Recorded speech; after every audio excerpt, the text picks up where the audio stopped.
Taking chance. Push that button.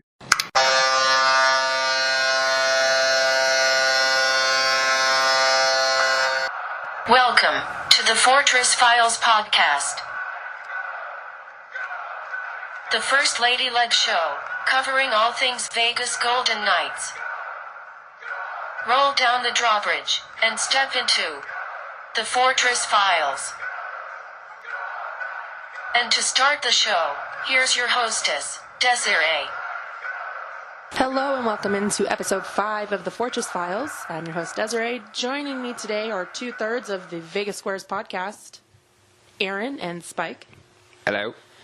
Good morning. Thank you for joining me, guys. Would you like to give yourself a plug? Since we are part of, well, actually I'm part of your network.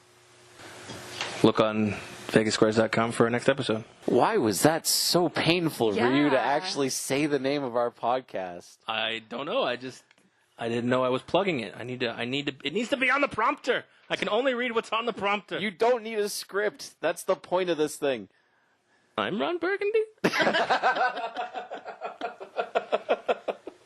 Yeah, we use visual aids for what is essentially a radio show, so works out really well, I think.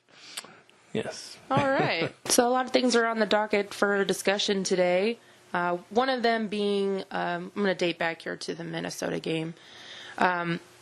Something that I thought I saw it for the first time, but apparently I've seen it before. But I didn't understand it, was the awarded goal for Eric Staal. I don't know, Spike, did you see that game? Yeah, I did, and that was, it is definitely a rarity to have something like that called, where it's an automatic goal, where Yeah. the referee can decide it. It does happen. There's a very specific set of circumstances that have to occur, but yeah, it can happen, and it's just, it's part of the game. Yeah, so I have that list of certain circumstances, one of them being an empty net, a foul occurring from behind, being in the neutral or attacking zone, no opposition between the player and the goal, and a prevented reasonable scoring opportunity, which all of those took place. And so they were awarded a goal. Not something that you see very often, like you said, and definitely a first for VGK history, as well as all those face-off penalties they get.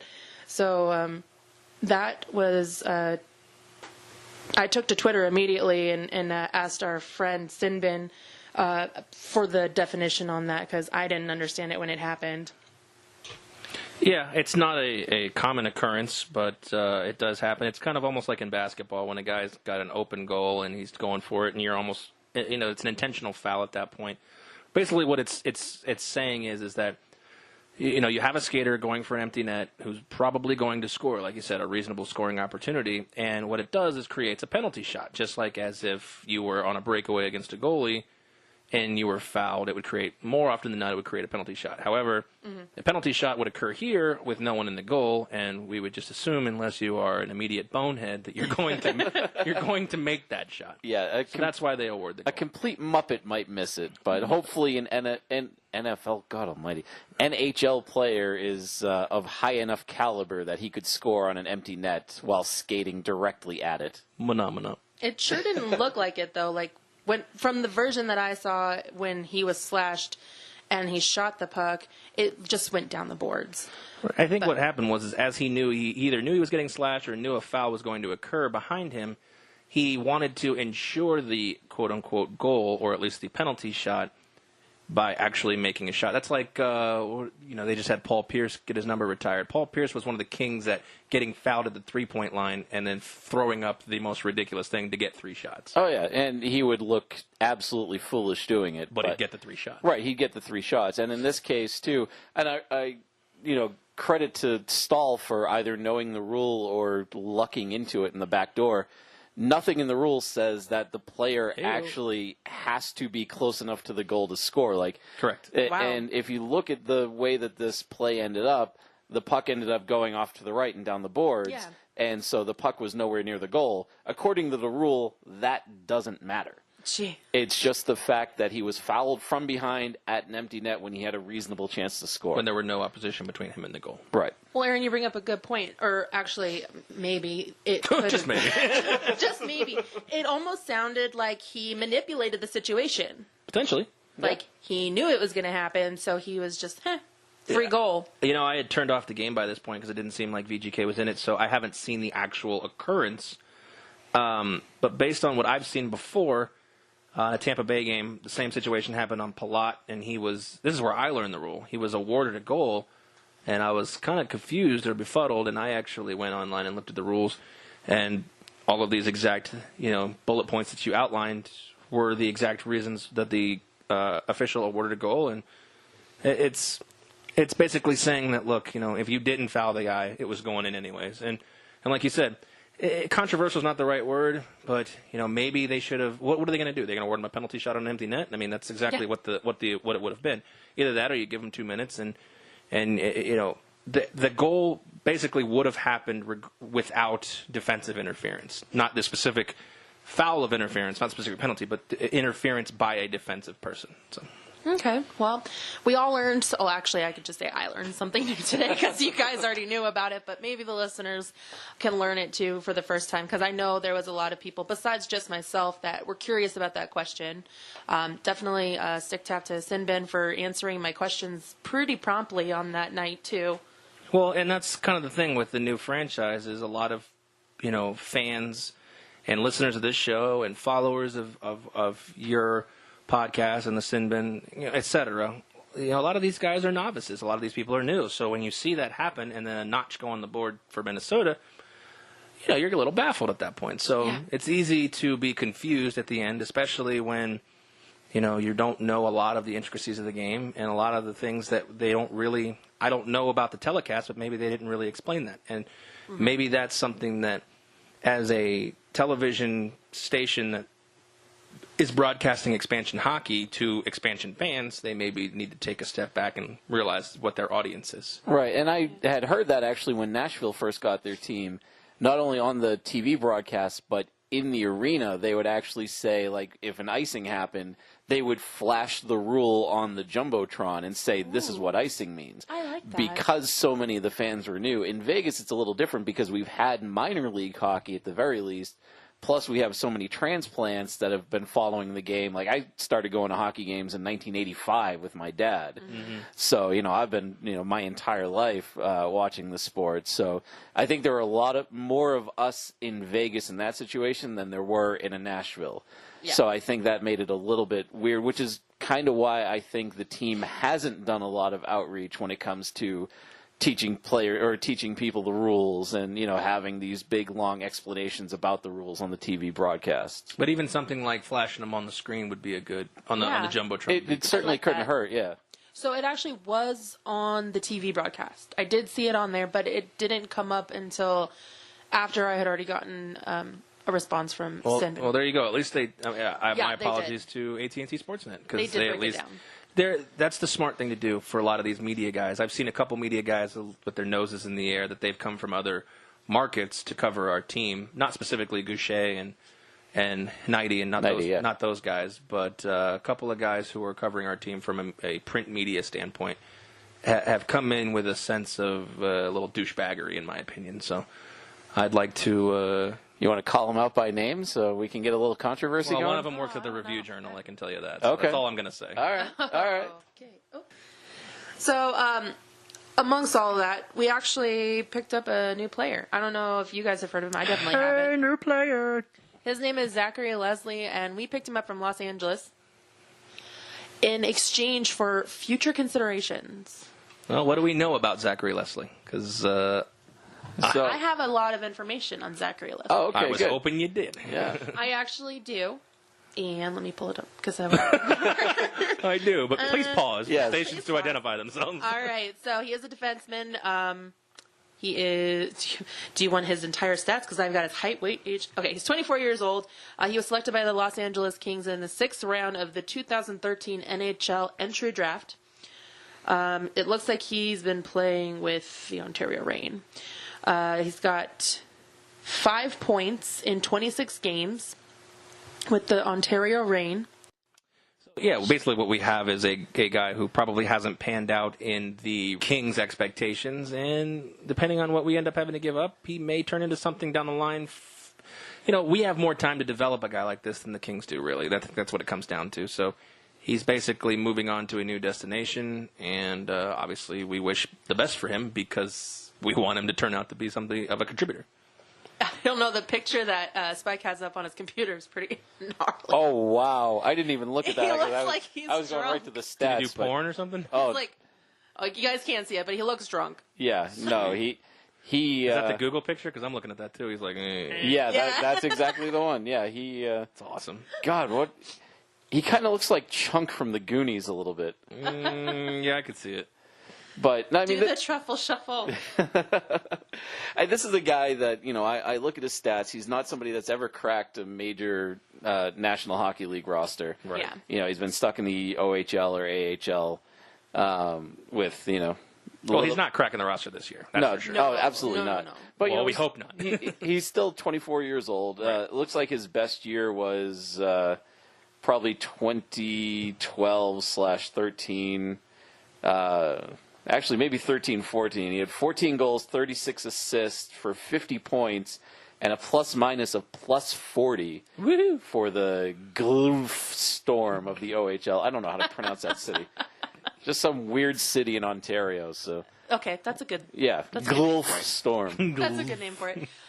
We did send him to the Wolves though, so he's going to be down there. Right. Well, yeah, he's in AHL. He's in the AHL right Yeah. now, and he's Yep. got to go to the AHL again. So, Right.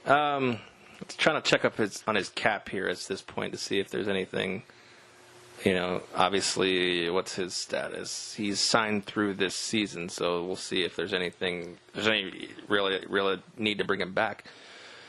I mean, to play in the AHL, you're going to be on an entry-level contract, so Yeah. you're going to be less than $1 million, so we'll see what happens. Yeah, I mean, you got to think that Vegas traded future considerations, assuming that they would be able to sign this guy to, short money on a short-term deal to either, like a two-way deal to bring him back and forth between the AHL and NHL. Because you don't trade away future considerations for a rental player for your minor league team. That doesn't make a lot of sense. Right, so I'd imagine he's a part of our AHL plans in the future. Either AHL plans or he's somebody that they want to wrap into some other kind of package when they trade away to, for the playoff expiring runs. contract. Yeah. I didn't think about that. That's a good way to put it. That is. So future considerations. I mean, what could we offer the Kings for this? It's usually cash, a 6th or 7th round pick. It's usually a pick equivalent to when you got that guy. So it's realistically, basically over the next, I think it's 364 days, if I read it correctly, the Kings can ask for anything.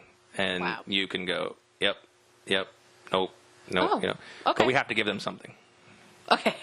But they're also not, it's not like they're going to be like, okay, we'll give you Zachary Leslie. Okay, well, we want your 1st round pick in 20. They're not idiots. Right. They know realistically the market value for a guy. A lot of times it ends up being just cash, so you can fix your salary cap issues. And it's either cash or a late round pick. It's nothing.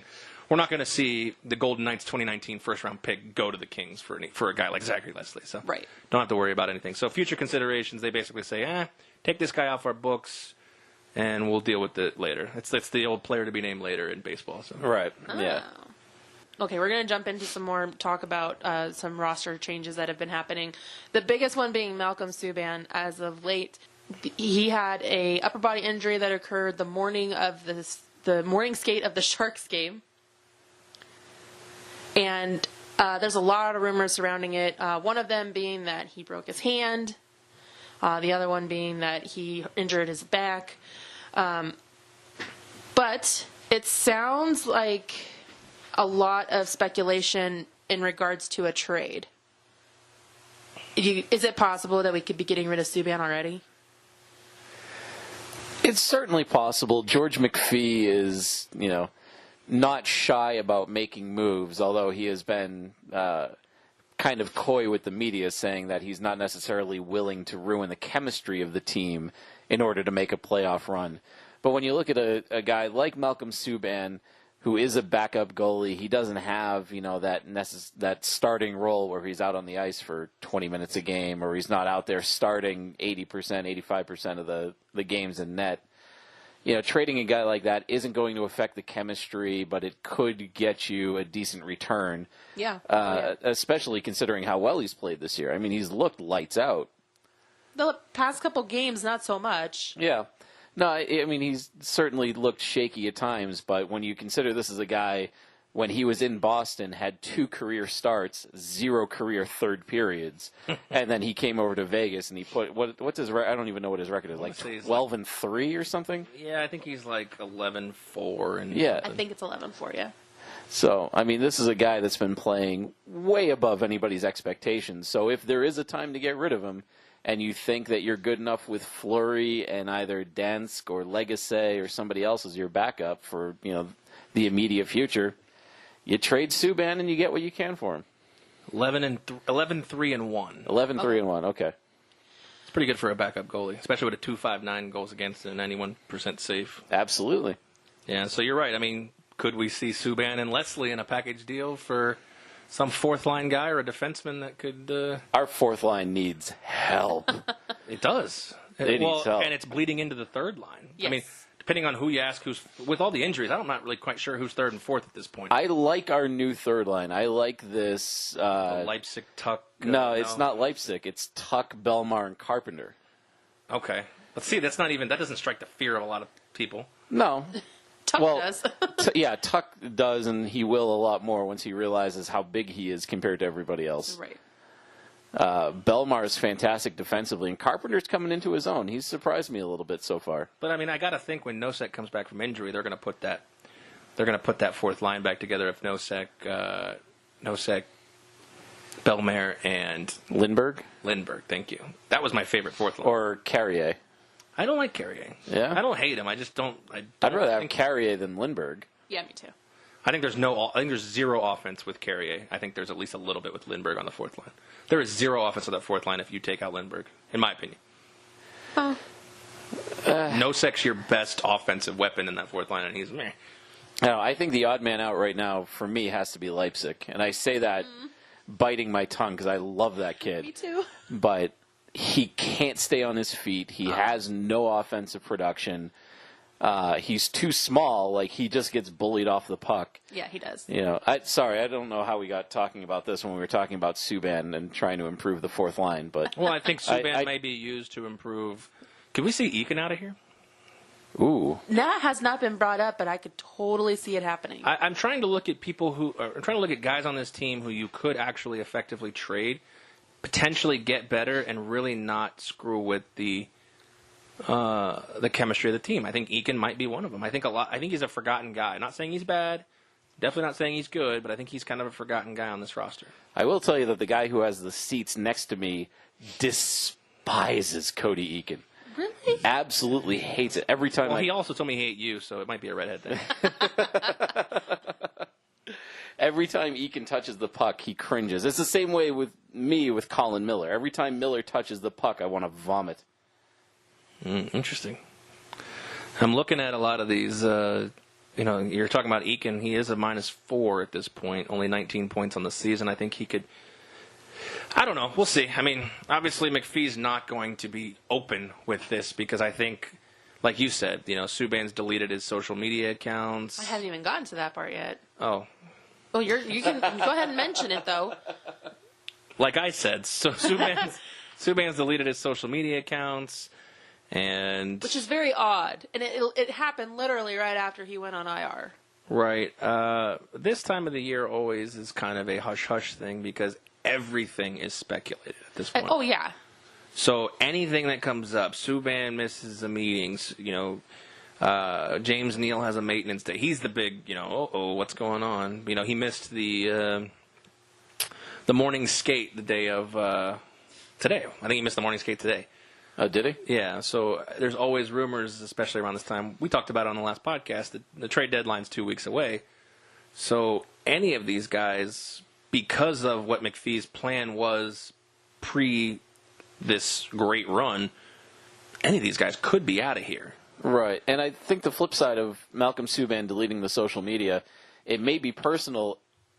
I wouldn't be surprised if the team told him to shut it down just so he's not out there posting about his injury. Because if they do want to trade him, they don't want him talking about his injury either being better or worse than it is, so that they don't, Shanghai another team into. Is that a racist term? I just realized that as I was saying it. It's only racist if the people who are listening laugh. All right, fair enough. As long as they don't screw over another team based on one of his, obviously a team would do its due diligence and they would put him through an actual physical. But, they don't want to agree to a deal in principle on a guy and then realize that the injury is a lot worse than what he was letting on in, social media accounts or press conferences or anything like that. Well, the next 2 weeks actually really creates an interesting scenario, actually. And the reason why is because not only do we have the next 6 games at home, we also have tough opponents. Tough for us. Montreal's beaten us. Blackhawks. Edmonton's beaten us. Chicago we've beaten, but they're our tough opponent. Yeah. Anaheim, getting healthy. We talked about that. Yep. Calgary, another team in the Pacific that's looking right up at us. And Vancouver, whatever. But my point being is that, we've already lost to Philadelphia at home. You drop one to Chicago, drop one to Edmonton, suddenly you're staring down the barrel of an 0-3 homestand. You're looking about a week away from the trade deadline. Things start to get a little strange around the offices. Yep. The guys walking into practice, not knowing when and if I'll be here. They start pressing a little bit. I think that someone in that office, even if they're trading these guys, someone in that front office has to give these guys a sense of calm. Like, hey, look, play your game. Don't press. Don't panic. The next 2 weeks are not going to be an audition for teams. We are looking to basically improve. Improve, yeah. So these guys start to get a little more relaxed. They can play their game. They can play at home where they've been great. This is a new franchise, and these guys don't know what McPhee's plan is. And if one of them or two of them are to go, then so be it. It is the thing. But I think, from a franchise's standpoint, they need to make these guys relax, because if they are putting them on audition, making these guys nervous is not the way to put these guys on an audition. Oh, yeah. Right, especially with the coming stretch. I mean, I know that, big stretches happen in the season, but from now until the season ends, they only have 2 times where they have 2 days rest in between games. Everything else is either going to be an every other night or back-to-back nights. Wow. I mean, the schedule from here on out. Now, a lot of these games are at home, and obviously they've been amazing at home. Yes. So that is going to help. They've got a nice 2-week stretch here at the end of February. I think they've got another 2-week stretch, more or less, at the end of March to help close out the season. But these are brutal, brutal times for them where there is no relief or no rest for them. If they go out and they have a crap game against somebody, they have to get right back up and get back out into the swing of things. Mm-hmm. Not to mention there's a lot of guys hurt. I mean, Sabisa's still hurt. We're waiting for him to come back. John Merrill's hurt. Carrier, who knows? He's been scratched every night. But Nosek's hurt. A lot of these guys, they're jumbling lines, and sometimes it works, sometimes it doesn't. But the fact of the matter is that they got to figure out some stability going into the playoffs. So Yeah. What that is, we'll remain to see. It wouldn't shock me. It wouldn't shock me to see Cody gone off this team. Wouldn't shock me to see Oscar or Brendan off this team. And our new boy, what's his name? Zach Leslie. Zach Leslie, yes. Drunk Zach. Yeah, he did look drunk in that picture. Also in that speculation was Neil. And I know that's been going around for a long time, but apparently he's day-to-day. And they called up Paul Thompson from the Chicago Wolves to play in his spot. He was supposed to be playing tonight, but Neil actually played the game. So a lot of people are looking at that as, smoke and mirrors kind of stuff. I don't think there's anything revolving the trade around that. I think that was just the fact that he was hurt. Yeah, that might be more of an injury thing than a trade thing. Although, let's face it, when this roster was first announced, everybody thought that at some point during the season, James Neal was going to get traded. Oh, yeah. To a contender.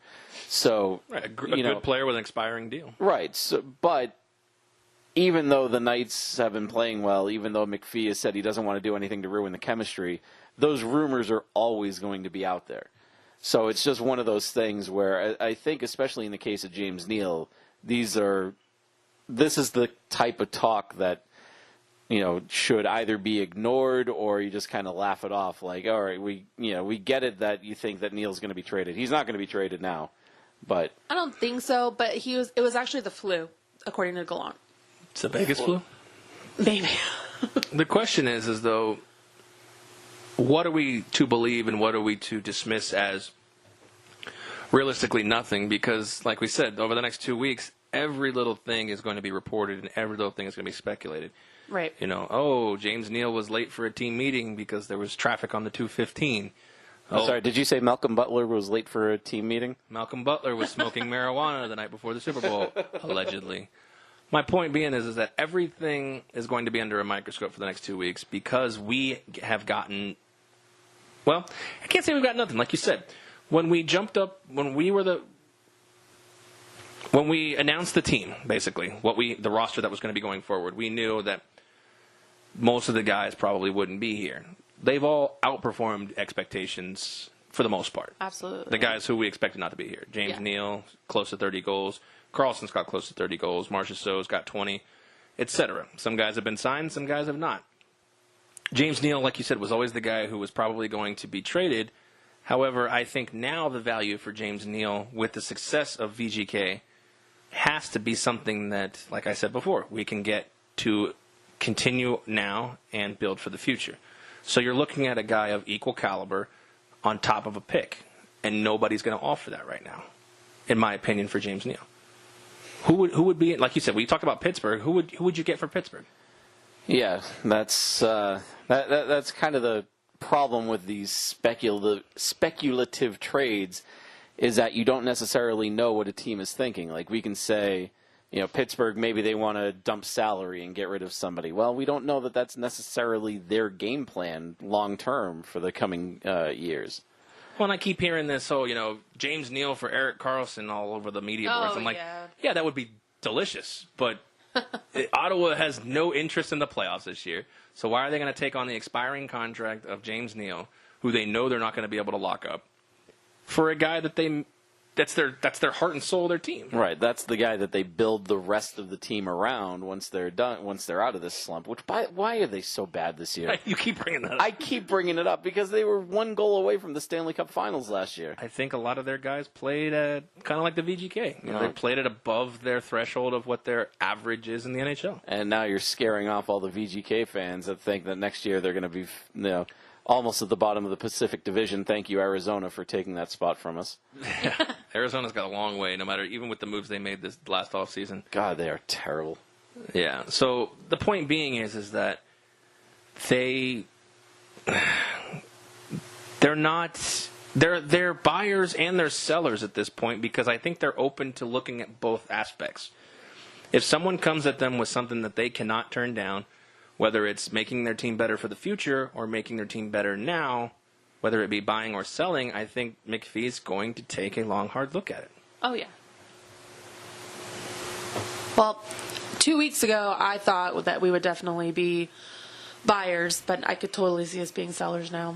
But just the things that have, come up over the past couple of weeks. Well, what?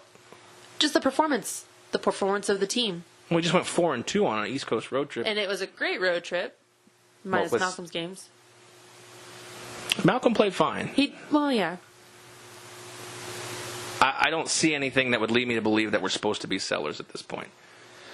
Well, there was somebody maybe about a month ago that wrote an article that basically said Vegas will be essentially buyers by not buying.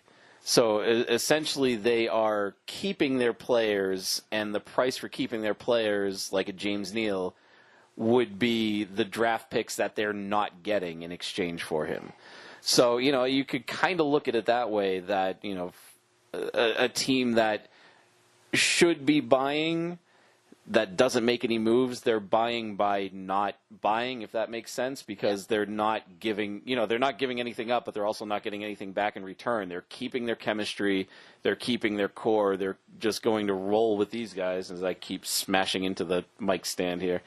So this is a team that, if they stood completely pat from now until the trade deadline, it wouldn't surprise me at all.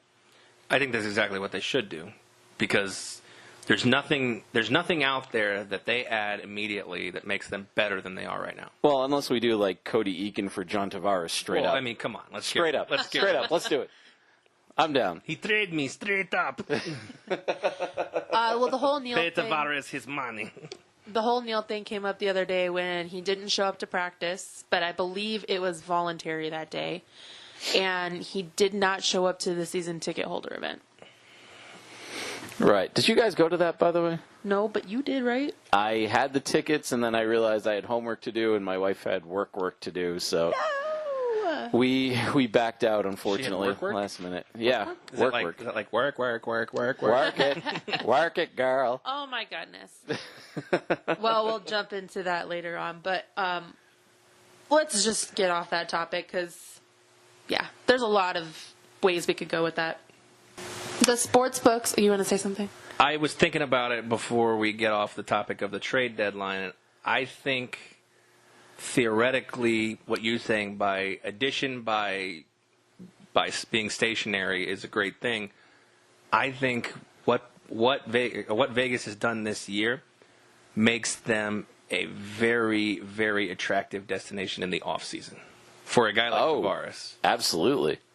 Or Carlson if he decides to waive his no movement. Right, and remember too, we're going to have a lot of money coming off of the books Over after the next this 2 year. years. Yeah, because we're getting rid of what was that dead money we took on? Grabowski. Yeah, Grabowski. Clarkson. Yeah, Clarkson. Not Clarkson. Who's the guy? Clarkson's one more year. Okay, so that's what I say. For the next 2 years, they're going to be Yeah. getting rid of. But then we're looking at guys like David Perron is unrestricted at the end of the year. James Neal's unrestricted. I think James Neal finds a way to stay here. I think they might have to overpay for him, give him like 10 a year over like 2 years. Maybe. I know he wants like 4 or 5 because he's only like 30. But if you're looking at 5 for around 5 a year, or you can get 2 for 20 and still have another option, a shot at free agency while this core is intact. Yeah. I think you might be look to do that here. Yeah, I mean, for me, if I'm looking between, if it's an either or, I take Perron over Neal. I think he's slightly more important to the team, but I disagree. I think that you need to try to get both of those guys under contract. But then, like, Spiza's an unrestricted at the end of the year. Clayton Stoner's unrestricted at the He's end walking. of the year. Stoner? Stoner's gone. Yeah, and Jason Spiza's gone too. Garrison's definitely gone at the end of the year. Yeah. So, but I mean, that's a lot of money coming off the books where you can go and try to sign some big free agents. And you're right. I think everything that Vegas has done this year should get a lot of attention from big name free agents that might want to come. Well, not only that, we have an owner who's willing to do whatever. We talked to Ken on the roundtable, in our podcast. Bill Foley's kind of like the Mark Cuban of the NHL. He's willing to do whatever it takes to keep his players happy as long as they're performing. McPhee has an extensive track record of producing a solid second-round exit contender.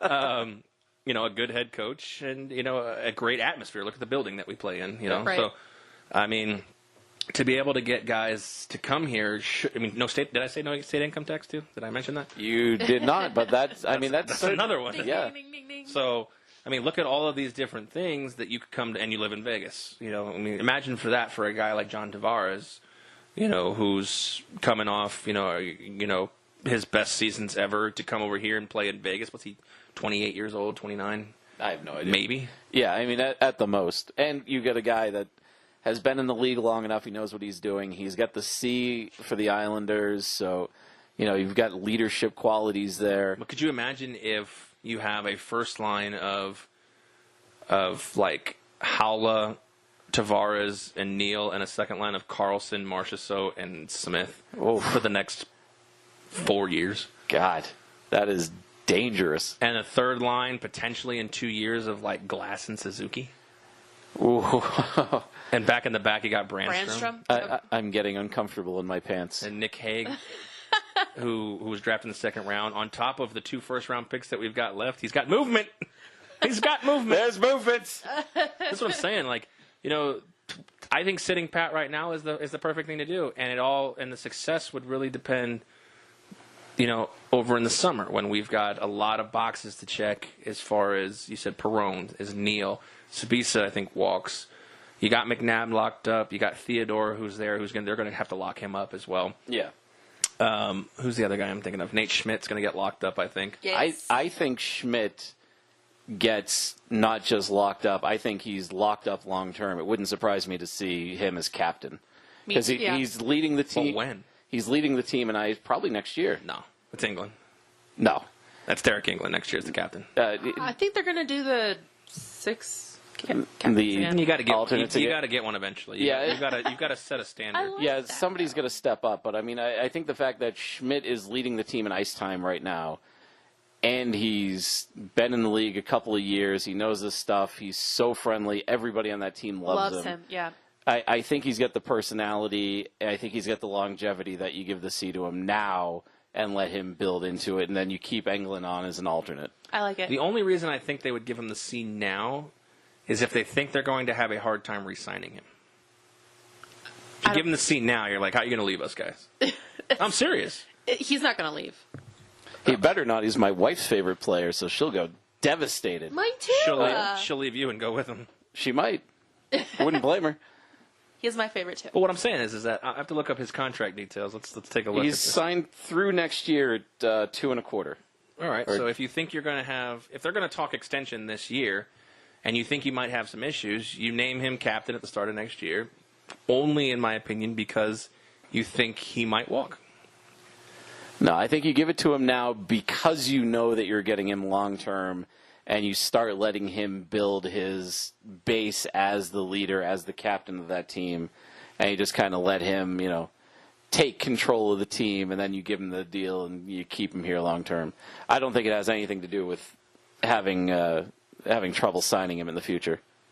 I think England's going to be the captain. No. If they cut England either this year or next, I wouldn't shed a tear because he's just been getting beat. He's kind of. I didn't say it was good. I just said they're going to cut him. I mean, I just said they're going to captain him. Yeah, no, I normally I would agree for a guy that's out there that is still competing at a high level. I don't think England is. I like Schmidt as a captain, but I think I like all of them as captains. They're all they've all kind of stolen our hearts at this point because they're all better than what we ever, or even the pundits ever expected them to be. I mean, you could realistically throw the C. I mean, I can run down this list. You could throw the C on Perron. You could throw the C on Belmer. You could throw this for her. You could throw the C on Leipzig. You're not going to. I'm just saying. You could throw the C on Halle, right? yeah, You could throw the C on Carlson, Marchessault, Smith. I like Marchessault for Eventually, I think Tuck's going to be the captain of this team. Yeah, I mean, you could throw the C on all these guys because we've grown so, used to them. They've been, kind of part of our family now at this point. So it's hard to say who's going to get it. I think Derek England, with his ties to the community and the fact that they just re-signed him for 2018, I think he's at least a C for that year, for next year. I mean, you might be right. I just, Clarkson's still on the books for 3 years. Yeah. Blarf.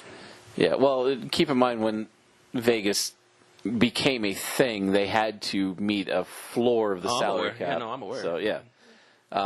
So they needed to take on the dead money. But as far as England goes, I don't know. This is a guy that, to me, is old. He's slow. He's not getting the top pairing on the ice. He's not getting, he's not leading the team in ice time. I don't even think he's top 4 in ice time anymore, is he?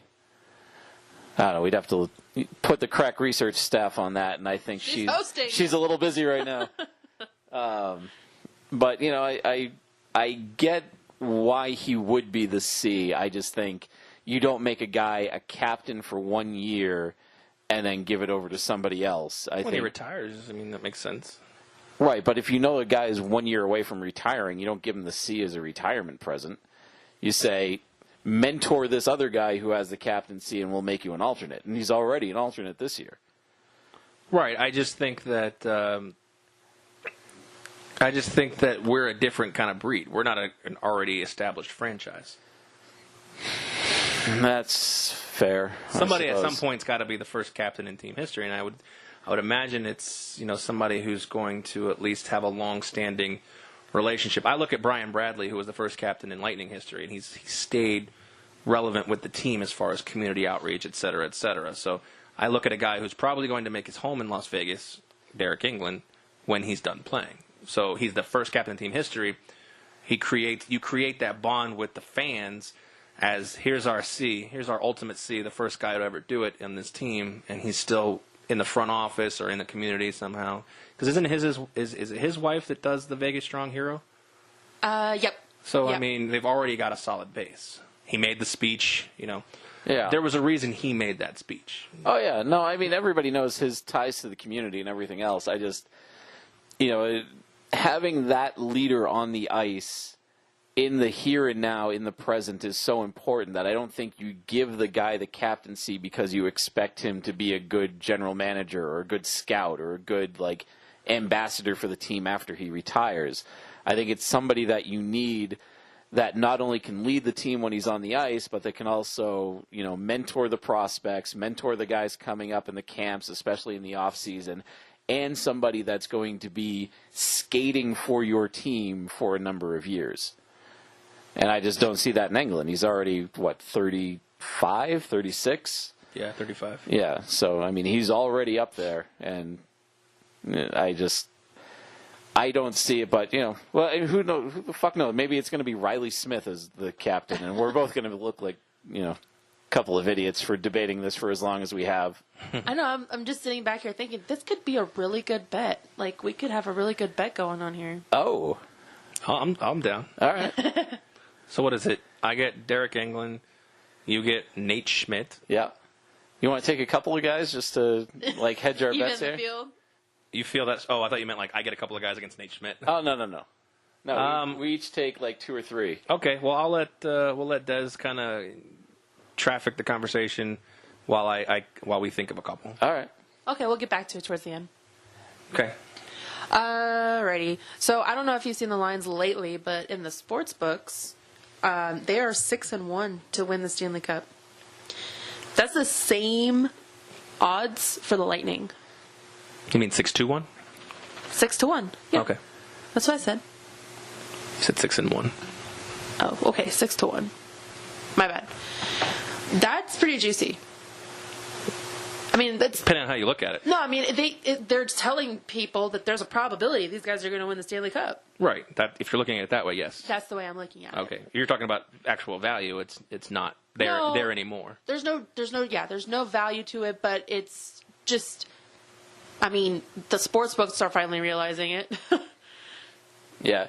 Well, it's funny, too. There was a quote in the RJ from one of the directors at William Hill, and he was talking about all of the futures bets that came in on the Golden Knights when they were something like 150 to 1 or 200 to 1 in some books to win the Stanley Cup.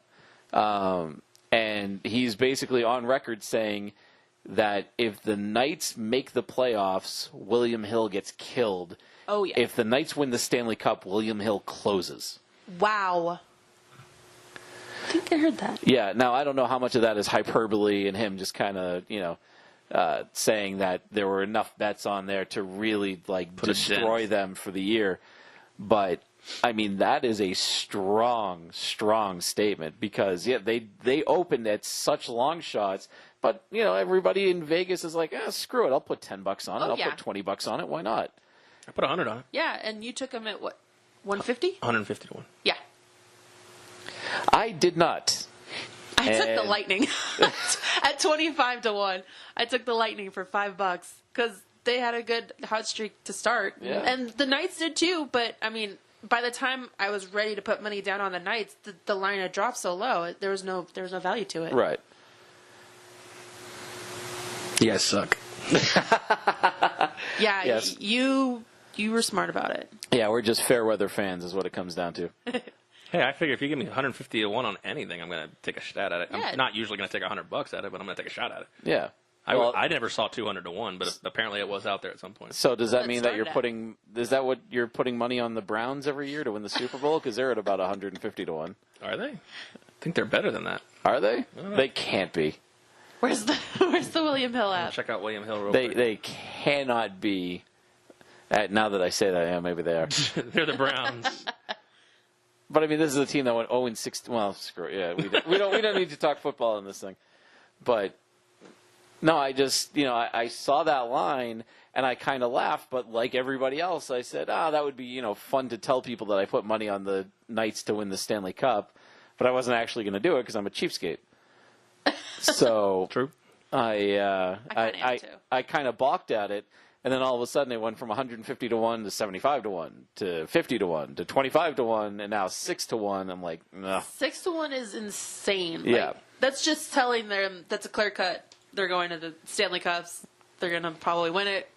It'd be nice if that were the real case. But Right. No, Yeah. I know. But it'd be nice if Vegas is that dumb. but the Knights and the Lightning are the only ones at 6 to 1.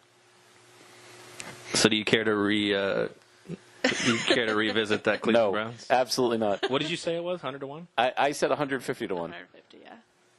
200 to 1. Oh, so why aren't you taking it then? I'm going to now. Because you said anything at 150 to 1 that you would take, so. Yeah, but not for $100. I might throw $10 on it. All right, Fair enough. I'll make that bet. there you go.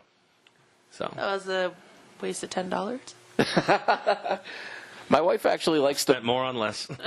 she likes the Browns, not because she likes the Browns as a franchise, but she figures that they're a lot like a three-legged puppy with one eye, where you just kind of have to feel bad for it and kind of root for it to do, to like not crap itself. Yeah. Yeah, that's why she likes the Browns. Even knowing every year it's going to crap itself. Oh, absolutely. Did they lose all their games this year, by the way?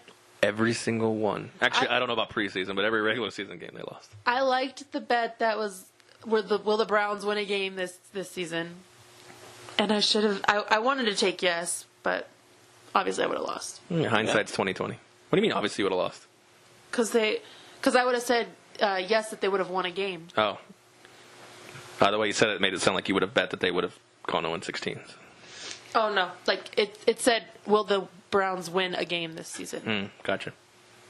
Anyways, we're getting way off topic. Well, somehow we got on to Browns. I know. Yeah, that happens That when can I'm never. in the room. That can never be good. I follow shiny things, so when there's a topic out there where my mind goes, ooh, squirrel. Yeah, That's okay. yeah. Sorry. It's fine. I don't know if you saw the Pittsburgh game. I watched it at work. Yeah. Were you watching it? I was just gonna say, were you there? No, it was in Pittsburgh, so you definitely weren't there. I definitely was not be there. I did happen to see it on TV. Yes. Okay. Did you see the tribute to Fleury? Oh yeah. Yep. Do you guys think that had anything to do with why we lost? It was okay. Wait, we just said that in the podcast. We did, yeah. It was so moving. Like, it was so touching. And I know because he was affected by it. He was wiping tears from his eyes. So he was obviously affected by it. But I think it really threw him off his game. Well, that's what we said in the podcast. I said that right after the tribute, Fleury gave up 5 goals because he had tears in his eyes the whole time. He was blinded. So Right. And actually, if you watch the video, my favorite professional move ever is as soon as he started tearing up, he squirted water in his face from the water bottle to make it look like he wasn't crying. It was just like, oh, I'm not crying. It's just the water from the water bottle. But yeah, I have heard that same theory that that it was so touching that he wasn't able to see. But that happened at the first commercial break of the first period. Eventually, his eyes are going to dry, and he's going to be able to get over it. And Oh, well, yeah. But it happened in the first period, like you said. But it seemed like after that, it was just he was just done. yeah. yeah, it was a good video, and I don't know if it really had anything to do with the actual outcome of the game. Pittsburgh's just playing really well right now. I'd like to put the blame on it. Okay, if that's what you want to do. You should tell us that ahead of time, so we should just say those things. Well, no. I mean, I want your honest opinion. But in my opinion, I feel like that's exactly what happened. It makes sense. Sure. Okay. So I'm just saying, like... You're saying a 14-year video tribute is the reason that Fleury gave up 5 goals. Okay, so how long did it take for the whole crowd to quiet down after that video? Oh, it did take a while, yeah. Yeah, it was like 5 minutes before they dropped the puck again because the whole crowd was chanting his name and cheering and clapping and... Right, but they didn't actually score a goal until the next period.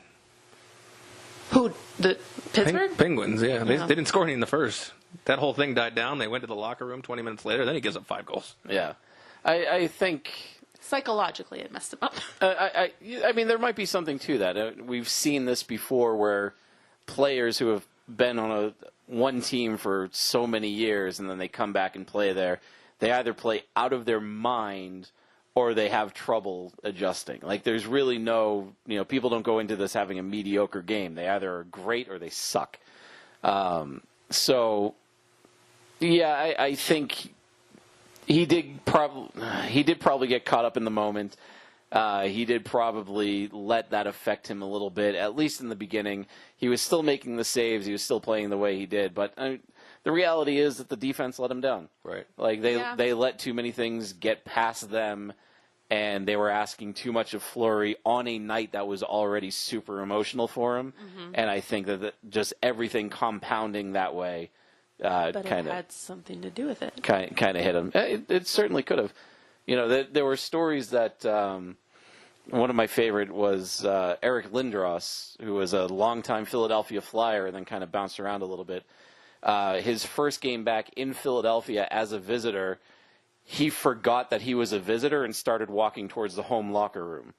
So, it's one of those things where the mental game does get to you. I have a feeling that was the 37 concussions he suffered. That also could have something to do with it. It's not like Fleury's been immune from concussions, though. Fair enough.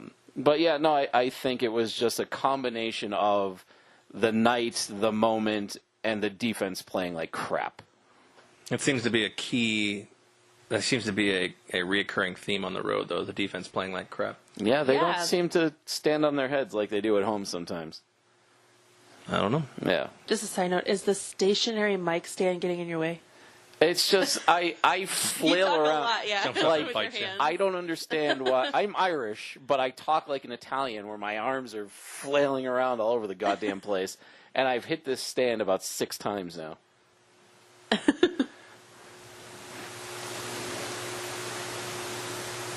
On the subject of Fleury, I'll just go with it. On the subject of Fleury, he had gone to All-Star Weekend and participated in the first ever Save Streak Challenge. Mm-hmm. And he chose, do you guys know what he chose for his song? I'm guessing it's not Welcome to the Jungle. That would have been a good one. It would have been better than what he chose. Was it Me So Horny by Two Live Crew? Was it? I should not have offered this up for. Was it Don't Save a Hoe by 3-6 Mafia? Don't save her. That would have been good for a save streak, right? Don't save her. She don't want to be saved. Don't save her. Anyways, no. I think that was my wedding song at my first wedding. Yeah? Oh my. The second one was Shut Up and Dance With Me. So no, it was none of those. It was, really? Sure. Yeah, I'm tired. If you look at your sheet, it's on your rundown. Anyways, it was Let It Go from Frozen. Same genre. So weird. But he did it for his daughters, who were not there. But anyways. He did it for his daughters. He did it for his mama. Huh? What are you talking about? I don't know. I'm stuck in like old school gangster rap now. Oh my god. Is that even a song? No, he's making this stuff up. Oh. I just meshed 2 songs. DJing. Wiki. And then, oh, right. Save streaks. Okay. And then, I don't know if you guys saw this, but I know I showed you guys a picture of it. There is a puck that is being sold on Fanatics from All-Star Weekend that is said to have real game-used ice. So from the floor, they took the ice, obviously it turned into water, and put it in a puck. Anyways, the authenticity cards that came with this puck claim that the playing surface came from Annapolis, Maryland, which is nowhere near Tampa Bay. That is true. And I just thought that was absolutely hysterical because there's no authenticity to this puck if it's 2018 All-Star. Wow, I actually hadn't heard this. So they're claiming a puck had been used at the All-Star game, and the authenticity slip says that it was used in Annapolis, Maryland. For the 2018 All-Star, here, I'll show you the picture. Was there like an AHL All-Star game That's in what I was Annapolis? Or No, but there was the Outdoor Classic was Yeah, the okay. Capitals played. Who did they play? They played somebody at Navy Stadium or something. Probably Chicago, because they always play Chicago. Annapolis, Maryland. Oh, But yeah. it says 2018 All-Star Game. Let me see it. The playing surface was acquired by Fanatics directly from the NHL. But Apparently. So then, yeah, it definitely they wasn't the All-Star shipped game. the ice to Annapolis. Yeah. That's bizarre. So wires got crossed somewhere. You would think an editor would be able to, pinpoint that error pretty quickly and shoot it down before it goes live. Yeah. But Oh, man. yeah. I can imagine that they're getting a lot of phone calls right now because I never would have looked at that authenticity card because I don't usually look at authenticity cards. Because first of all, I don't even care. But Fair enough. yeah, I don't. But the fact that someone actually looked at it and posted it for everybody to see, those people that bought those pucks had to have called Fanatics and told them they wanted their money back because that's false advertising. Yeah, there's something hinky going on there for sure. That's, but I mean, you wonder how much of it was malicious on Fanatics to try to get more money, and how much of it was just a screw up, Right. where they're I going to think have to try to make things right. I think they think it's a screwed screw up up. because Yeah. the Coors Light Stadium series was the Capitals against the Maple Leafs at Navy Stadium. Okay. On what was that, March 3rd? I think. Yeah, March 3rd. So I think they may have screwed up and started printing out some shit from Annapolis and Right. So when you buy a puck from the Annapolis game, it's gonna be All-Star Ice. It's going to say All-Star Ice from Tampa Bay. Yeah. Awesome. So yeah, okay. That's a possibility. Speaking of, have you seen those Toronto Maple Leafs jerseys? I The did. arenas? No, the new jerseys they're wearing to that outdoor game. Yeah. I saw those. Yeah. The white ones? Yeah. They're I pretty didn't sweet. see it. Yeah. Yeah, they're pretty slick. I've always liked the Toronto jerseys. I've not liked a lot of Toronto players recently, except for like Austin Matthews. But they're, those white jerseys are pretty slick. I might have to get one. Now, why did we skip over? Let's go back to Fleury because I thought that save streak thing was pretty freaking cool. And when Des and I watched it, I said that the winner was going to have about 6 or 7, and Fleury blew that one out of the water. Oh yeah, I didn't. No even pun mention intended. It. Yeah, no, Yeah. really. Well, wait, blew it out of the water. I don't get it. They play on frozen water. Dude, whoosh. Okay. So My. the rules for the save streak. Okay. How many players did they have? There was. Fuck. How many players were? How many players there did they that fuck? I don't know. They're doing a lot of that at the Olympics lately. I know. How many players were on the team? Like 10? I think it was 9 because the captain went 9th. The captain was 9? Or was it 10 and the captain went 10th? No, I think it was 9 because it was 3 lines of 3 plus 2 goalies, right? Yeah, you're right. So it was 9 skaters, 2 Yeah, goalies. 9 skaters, 2 goalies. But Yeah. the other goalie didn't. Right. No, hit he's talking against about the another actual team. Right. The actual All-Star team was 9 skaters, 2 goalies. So Okay. I think there was 9, and then the captain went 9th. And if you saved the captain, you got to go until you let up another goal, goalie. Right. So Fleury, which is Fleury needed every bit of that yeah, save on the captain. He did get the save on the captain because he did miss one, like his 5th one, I want to say, and then he saved it from PK, and then the line came back around, and he ended up going 14 consecutive saves, which the other one was And I thought he got 13. He got 15, and Pekka got 14, right? No, it was 14. Pekka Yeah. got 13. Pekka got 13, Okay. Fleury got 14. It's pretty impressive by both of them. Yeah, It is, it was very much unbelievable, so. especially once Pekka got the 13. I was like, oh, Pekka's because- going to win this. Correct me if I'm Yep. wrong. Pekka let like the second one in, and then it was like, Yep. I think it was the 3rd. okay, either second or third. But when he was finished, I was like, that's it, game over. And then Marc-Andre Fleury goes, hold my beer. Yeah.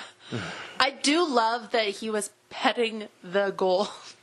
In the post. It's The crossbar, both sides. goalies are just a different breed of person than anybody else on the ice. And goalies have been doing this for a long time. Actually, Patrick Waugh was really known for Kissing the posts. kissing the post, talking to him, like, in between, like, television commercials, like, he would skate back and forth in front of the net, and, like, he would lecture the post, like, give them pep talks to try to help him out. Like, Wow. this is just, this is the way that goalies are. They're just weird.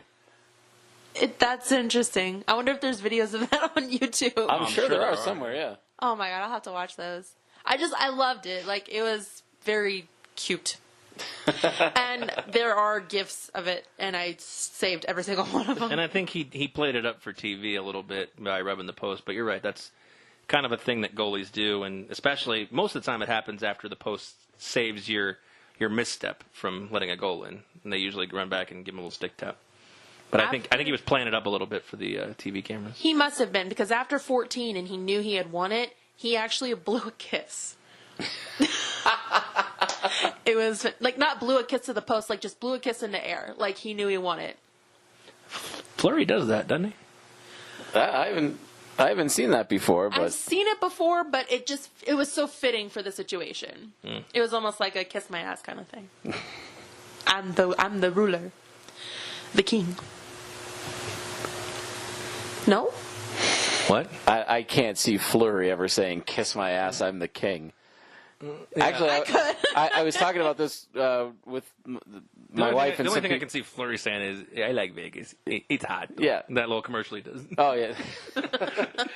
But I was talking about this at the game tonight. Like, the one thing about Fleury that I actually don't like is that it greatly decreases our chances of seeing a goalie fight. Yeah. Because goalie fights are so rare to begin with, and we have just, like, the nicest guy on the planet as the Knights goalie. I mean, I'm sure if Wouldn't wanna somebody... fight him. If somebody, like, really got under his craw and he felt like he had to step in and do something, then he would. But, I mean, he doesn't have the short temper of, like, a Ron Hextall or, any of these Patrick psychopaths from the 80s and 90s. Osgood. I haven't seen him angry until the Pittsburgh game, and right when they came off the ice at the very end of it, he was already in the tunnel, but he legit threw his stick against the wall. Yeah. Yeah, and that's, and it was such a frustrating game for him, especially because it was such a big moment. Yes. You know that he wanted to do better than to give up 5. Even if they had won the game, I think he would have been frustrated giving up 5 goals. But yeah, I saw that move too, where he just, he threw the stick around, and that's not like him to get that angry about something. Yeah, I've never seen him that angry. Even when he played for Pittsburgh. Me neither. You neither? Me neither. Just touching back on the All-Star, we could just say that James Neal was in the accuracy shooting competition. And he led it for about one player. Yes. Yeah. Brock, what was it? Brock Bosser? Besser? Yeah. He's good. Yeah, he's unreal. It's just such a shame he's playing for Vancouver, so nobody else on the planet is watching him. He's dreamy. What if we win for him? We're not. He's a rookie. Yeah. We can't. They got him under control. We could make a play for him, but it would take Half our roster. so many pieces to get a guy like that. And he's just a rookie, so what he's doing right now is great, but it's got to be sustainable. If this is his third year and he'd been doing it for 3 years, he may be a more viable option. Okay. Anyways, that competition was very interesting, though, with the lights that kept changing, and they had to be accurate, obviously, but... Yeah, they finally did away with the Chinette. Oh, yeah. God, that stuff used to get shattered, especially with a guy like Ray Bourque. That was the best part. Yeah, but, when guys had a slap shot of 101 miles an hour, it would, to watch disintegrate. the plate disintegrate was the best part. Now they got these LED lights that they had to fix 3 times. No, they only had to fix it once, and it was because Brock cracked it. I thought Boyle cracked one too or something. I don't think so. Either way. All I know is it took them a very long time to fix it when Brock hit it. Yeah. And he went. Well, he's he good. wasn't last. Anyways, that was a very fun competition to watch. Yeah, I liked that one and the passing competition. Liked watching those guys just completely whiff. No, I felt so bad because Cooch went first, and he clearly wasn't paying attention to the girl when she was demonstrating how to do it because he just. He was watching her, he just wasn't watching what she was doing. Exactly. Fair enough. He just messed it up. Was that Hillary Knight from Team USA? I was just going to Yeah. ask who that was, but Hillary Knight makes the most sense. Yep, it has to be. If any of the girls on Team USA 2 of them Yeah. were there, and they were demonstrating it for the big boys. Yeah. Big boys were like, I know where I'm going after Yeah. this. Well, it was funny, too, because she did.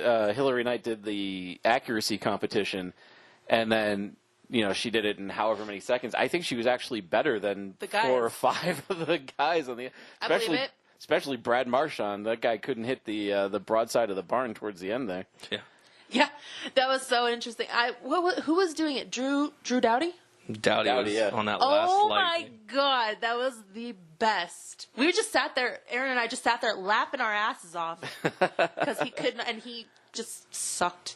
Oh yeah, and at one point during that passing competition, Doughty was doing so bad he just kind of looked to the refs like, "Yeah, I'm done. I don't want to do this anymore." Well, Yeah. he was already above the time to beat before he even got out of the first stage. Oh yeah, and it was just. I mean, that's got to be embarrassing for a guy like that. But at the same time, it's like, well, you're a professional. You signed up for it.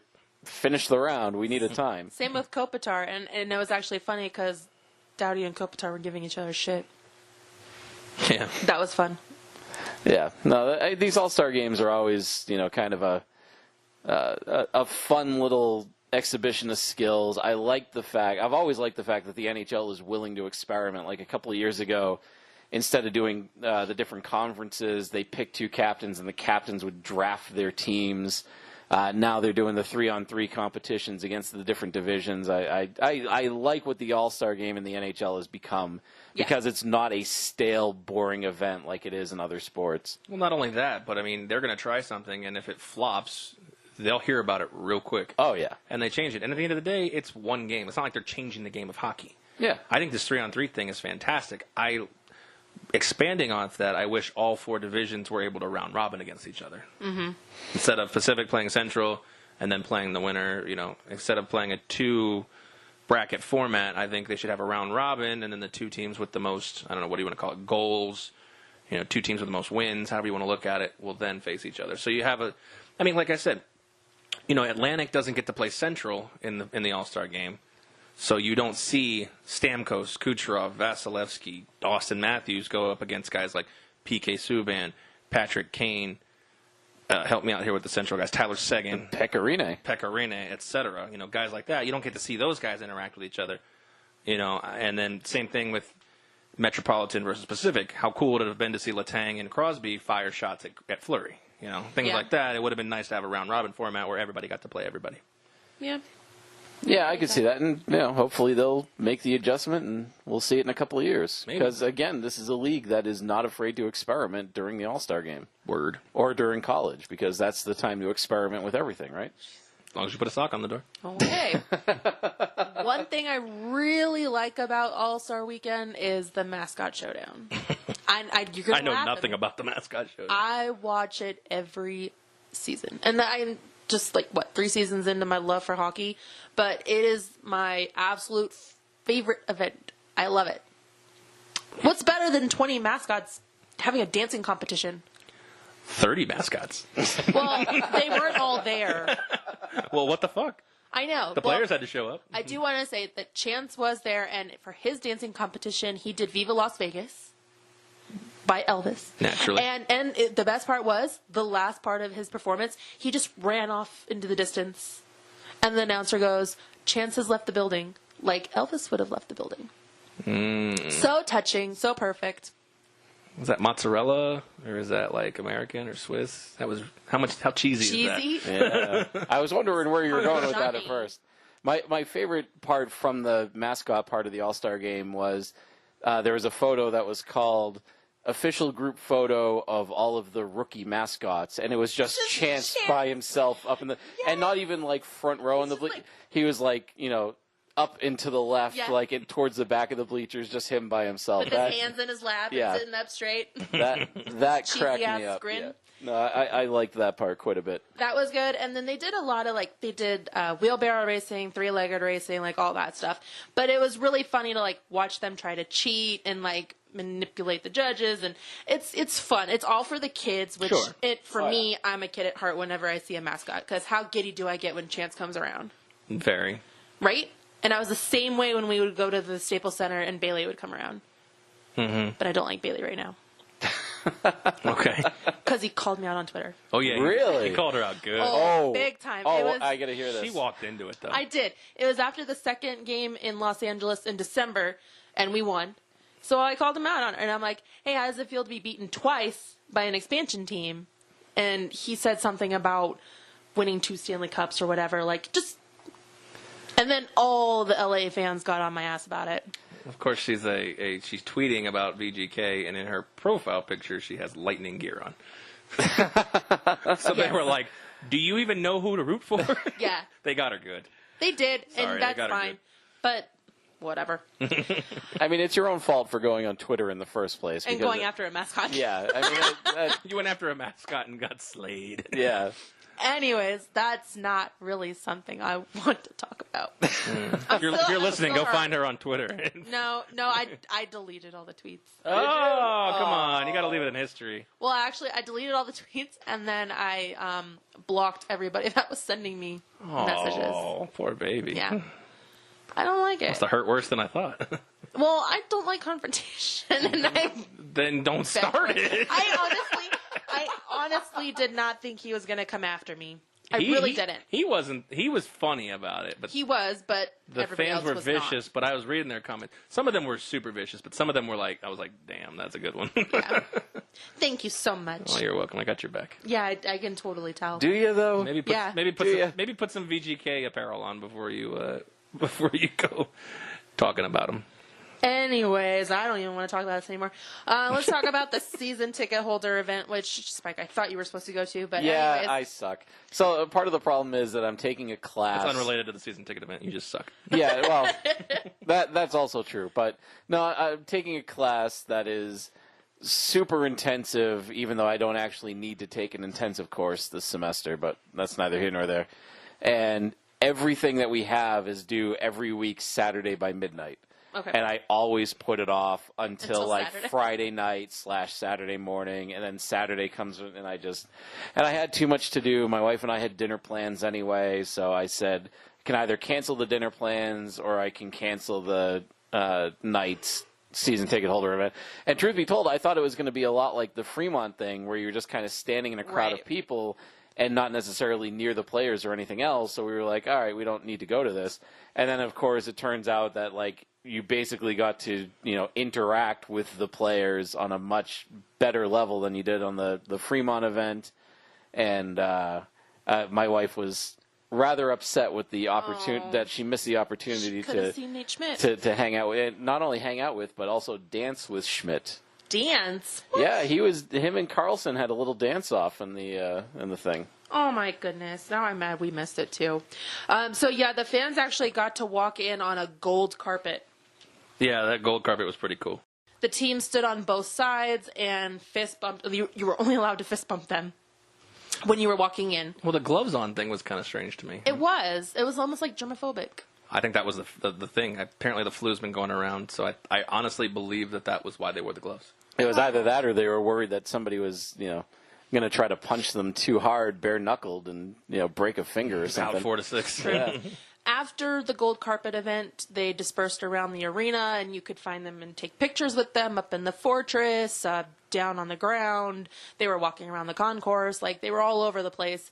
I mean, I saw tweets that Tuck was just walking around and saying hello to people and taking pictures, shaking hands, signing autographs, kissing babies. Well, he drinks a lot, so sometimes that happens.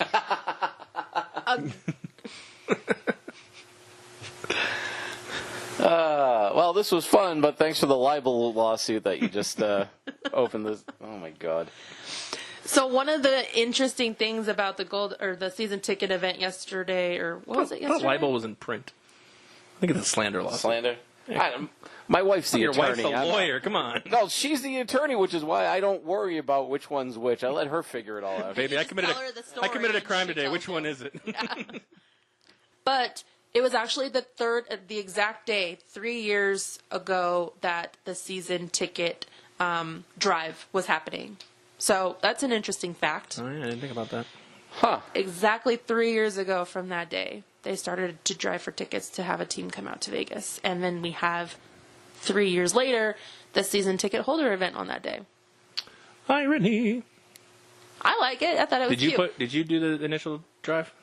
I was there the millisecond it opened. I had a deposit in. Damn. Yeah. No, I was refreshing the page as it was happening. Like, I'd hit F5, it would say, not open yet, F5, not open yet. As soon as it opened, I was in there and had to deposit down for two seats. Did you have to put the full deposit down? It was $300 per seat based on where we were sitting. So had to give them $600 and For a say, theoretical franchise. right, and basically say, if we get the franchise, I hope they apply that money to it, and if we don't, I hope I get that money back in a year or two. So did they apply it to your ticket? Yes. Cool beans. Well, we're going to wrap it up here, but I wanted to talk about some upcoming events. There are 2 watch parties happening at CNA, City National Arena. Okay. That's going to be on March 24th and April 7th. There was another one, but it was back last week. And Sorry you missed it. Yeah, we didn't record, so I couldn't tell you guys. Anyways, there is a golf tournament coming up on March 9th for the Henderson Firefighters Benevolent Association.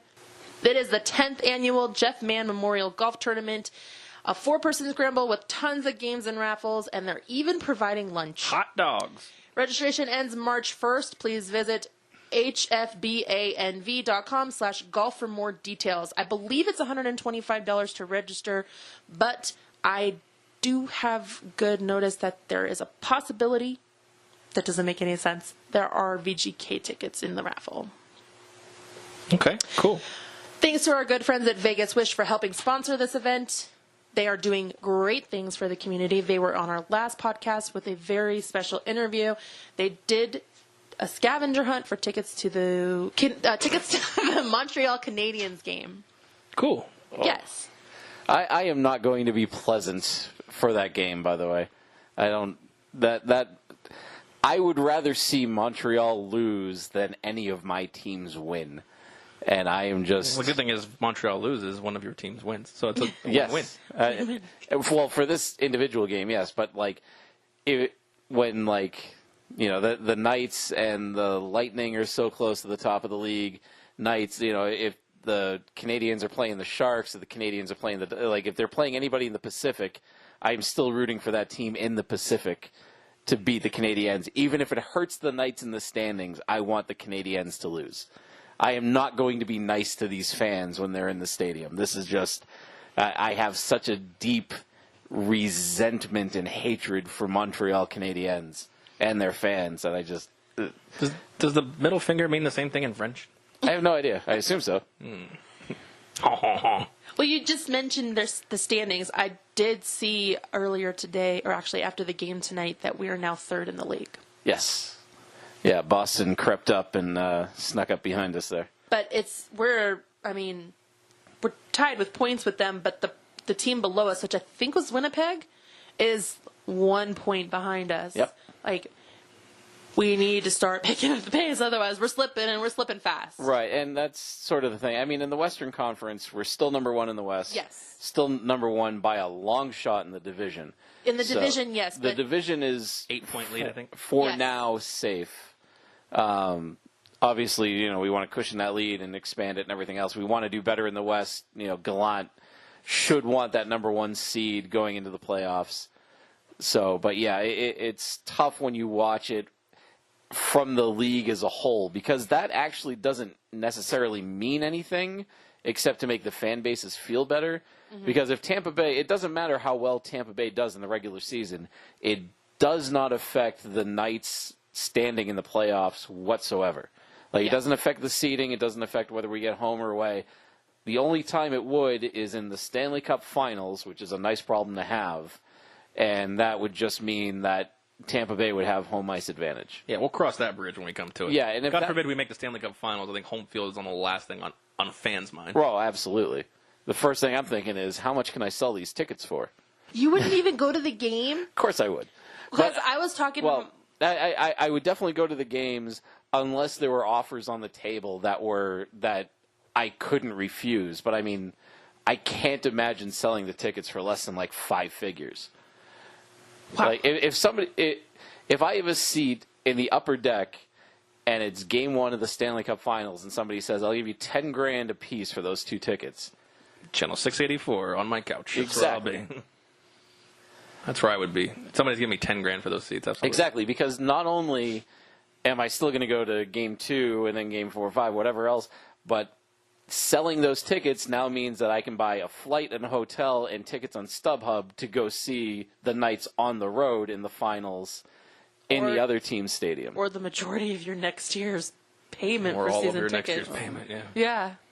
Nah, whatever. I was talking to someone earlier today about that, actually, and they were asking me, like, how much money would it take for you to give up, Stanley Cup tickets? And I was like, I don't think there is enough.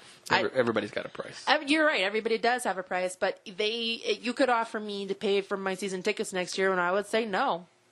If I knew I was going to another one of the 7 games, or however many games were going to be, I'd give up game 1. Well, we talked about going to all 7 if it was the Lightning and the Knights. Ooh. Us. We talked about going to Florida and... You're buying. Wow. Short-term memory loss. No, I remember talking about it, but it's not a real thing. I mean, you know how much that probably cost? Flights, hotels. Worth it. Well, not hotels. Flights, tickets, probably be in the neighborhood of $30,000 for 7 games. Right, because let's not forget, for the hockey, you get the 2 games up front, either games 1 and 2 or games 3 and 4. If it's games 1 and 2, that means games 5 and game 7 are back in Tampa Bay, Right. Assuming that's the series matchup, which means you're flying to Tampa Bay for game 5, you're flying back to Vegas for game 6, you're flying back to Tampa for game 7, and then you got to get home again.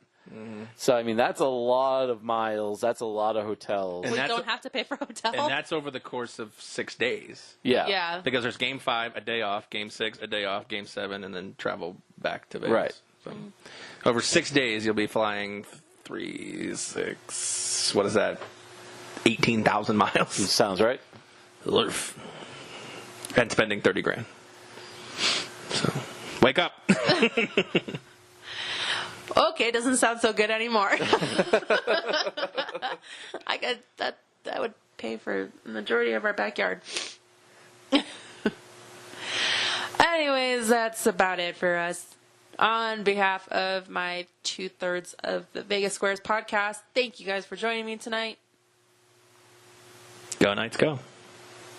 Oh, you were thanking us. I thought you were wrapping it up. Thank you, I was. Didn't it sound like she was wrapping it up? Yeah, I'm wrapping I it didn't up. know that you were thanking us individually. I thought you were thanking the listeners. Yeah, I thought you were- Thank you, Spike. Thank you, Aaron, for joining me today. Thank you for having me, actually. This is a lot more fun than Vegas Squares. Fuck those guys. Yeah, fuck those guys. Oh, that's not true. You guys have a really good Screw time that on 1/3 show. of the guys that aren't here. Had other things to do. Anyways, I am Desiree. Go Knights, go.